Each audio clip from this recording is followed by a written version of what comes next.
All right. Thank you for joining me. Today's segment that you're watching has to do with stress management. And this will be probably divided up into a few different parts, along with a lot of the other segments that we've done for this course. So um, hopefully this will be helpful for you in understanding how to reduce stress and how to manage your stress in your life. As always, I like to remind you, as a part of this, that especially with the Fit for Life course that you might be taking, that goes along with this, stress management is one of our 6 components of fitness. So that might be interesting to note that, and I'll just go ahead and begin this real quick. It might be interesting to note that stress management became one of the components of fitness that we study in this course several years back. We used to call it the 5 components of fitness. And then a number of years ago, it was decided to be added. Stress management was added to that as well, which is important because, you live in a world that can be extremely stressful at times. There's a lot that can happen, and learning how to manage that stress can help you be a lot healthier. Stress is linked to a lot of unpleasant side effects and health issues. And so trying to learn how to manage that stress can be extremely beneficial to you in your life in many ways. And so we'll dive into some of this discussion. Be sure, as always, that you take good notes, or you finish any study guides that were assigned with this, or any quizzes. And if you have any questions on any of this, feel free to consult your instructor. The objective of this overall segment that we're going to be conducting is, first of all, we want to help you be able to define stress and understand what stress is, to be able to describe the difference between eustress and distress. Identify many causes of stress. We want you to be able to understand the different types of stressors, describe and understand how stress can affect the body, and then learn some methods that individuals use to deal with stress. So, stress management. You might be able to relate to how this young man in the picture is feeling here, right? Sitting in class, stressed out, obviously. All right, so let's talk about stress. Stress is a non-specific response of the body, or the body's reaction to a demanding situation. Eustress, we do kind of clarify what kind of stress that is. So you have what's called eustress, which results from something good and we react positively, whereas distress results from something bad and we react negatively. So think about things in your life that might be examples of eustress versus distress. Okay, again, eustress is something, it results from something good and we react positively, and distress is where results from something bad and we react negatively. What causes stress? There's different types of stressors: physical stress, emotional stress, social stress. Stressors are things that cause stress. Okay, that would make some sense, right? Almost everything is a stressor depending on the individual. So anything could really be a stressor depending on the person. So family relationships can be stressors. School can be a stressor. Peer groups and friends. Discrimination can be a stressor. Injury can be a stressor. Sickness can be a stressor. Fatigue can be a stressor. And really change, right? You probably heard that, you probably have heard people say that people struggle with change in their life. Well, that's because it requires you to do things differently than how you're used to doing them, right? In a simple sense, I guess that's a way to put it. But any major change in life can be a big stressor. Let's talk first about these physical stressors. Physical stressors are physical conditions of your body and the environment that affect your physical well-being. So thirst is actually a form of stress on your body, right? If you're thirsty, that's a form of stress. Hunger is a way that you feel the stress of not having proper nutrition or not having eaten. Lack of sleep is a stressor. Okay. So you can understand why it's so important to get proper sleep. Sickness is a stressor. Okay. You get a virus, you get a bacterial infection, something like that. Chronic illness. Those are physical stressors. And then an accident or catastrophe, injuries. Okay. Those are all physical stressors.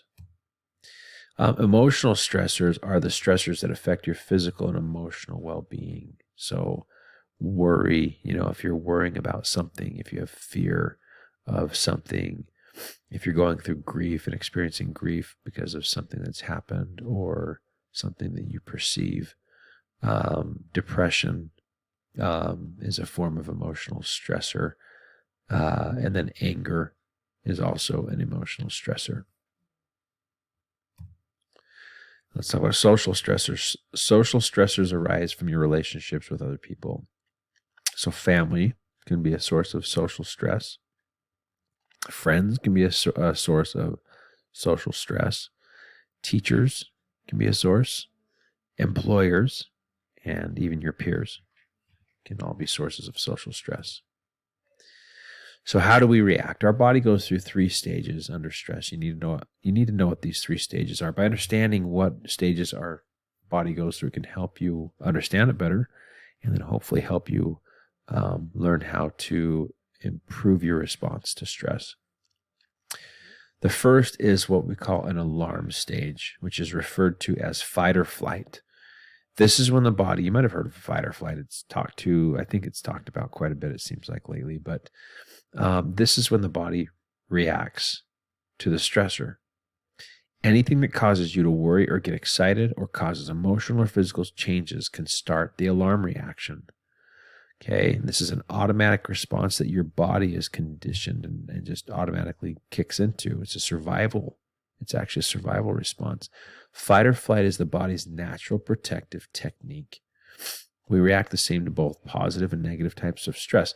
So, for example, okay, you sense danger in some way, you sense some sort of stress.